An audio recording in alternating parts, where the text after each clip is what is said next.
Thank you very much, Mr. Chairman. I want to go back to the K-12 cybersecurity concerns. I think most people don't think that's quite as important, but it's really very, very important. And I'm especially concerned because that's a weakness, really, in our schools' defenses to exploit sensitive data about our students and teachers. And that's why I introduced the bipartisan, bicameral, Enhancing K-12 Cybersecurity Act to boost cyber defense and protect schools. Mr. Rickberg, can you describe the severity of the threat our schools face? And do you believe my bill can better equip schools to defend themselves?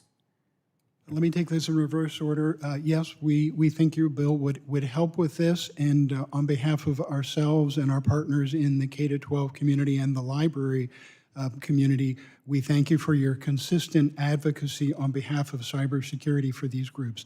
This is part of the soft underbelly.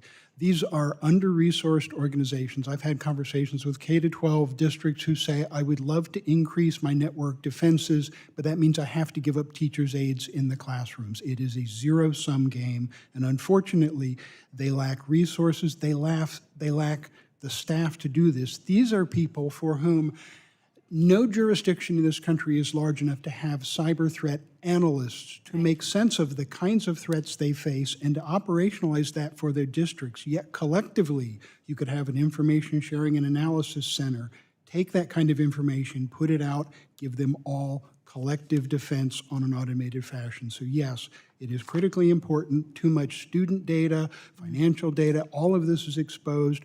This is a target of opportunity for criminals. There is a lot that can be done in this area. Okay, well, thank you very much for that.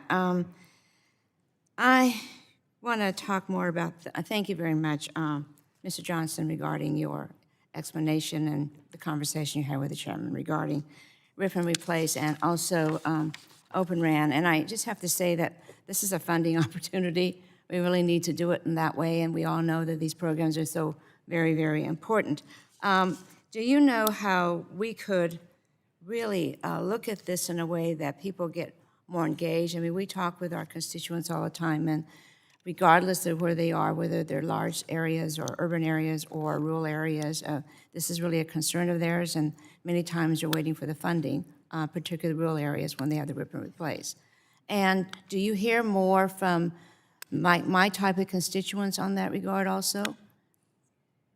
It is, ma'am, thank you, and I just want to also commend you for your leadership of securing our schools and libraries, so thank you for that. I think the challenge in cybersecurity and security in general is that for a lot of constituents and consumers, it's an abstraction. They know there's a danger, but they don't know exactly what it is. And so maybe I think one way to look at this is to look at those 4 autocratic regimes that I mentioned up front, especially China, but also Russia, Iran, and North Korea. Mm-hmm. Think about what they're doing in the real world, and then constituents can explain can understand that is what they aim to do in cyberspace as well. It's not an abstraction.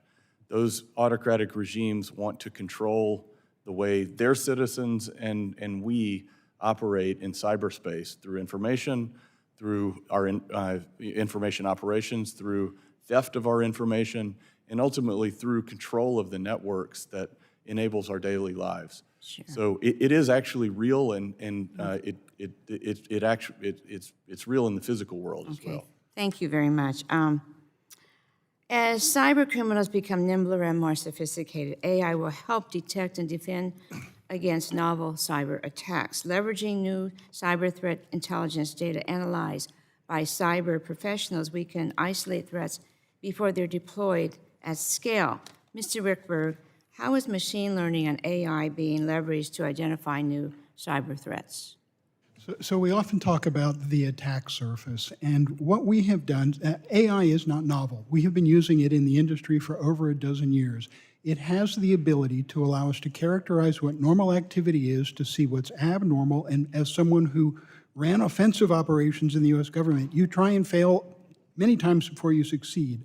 This allows you to see them trying, figure out what they're doing, block it at point of attack, inoculate everyone globally against that threat. So this is something that has been a quiet revolution for the cybersecurity industry. Okay, thank you very much, and I see my time is run up, and so I was certainly submit questions.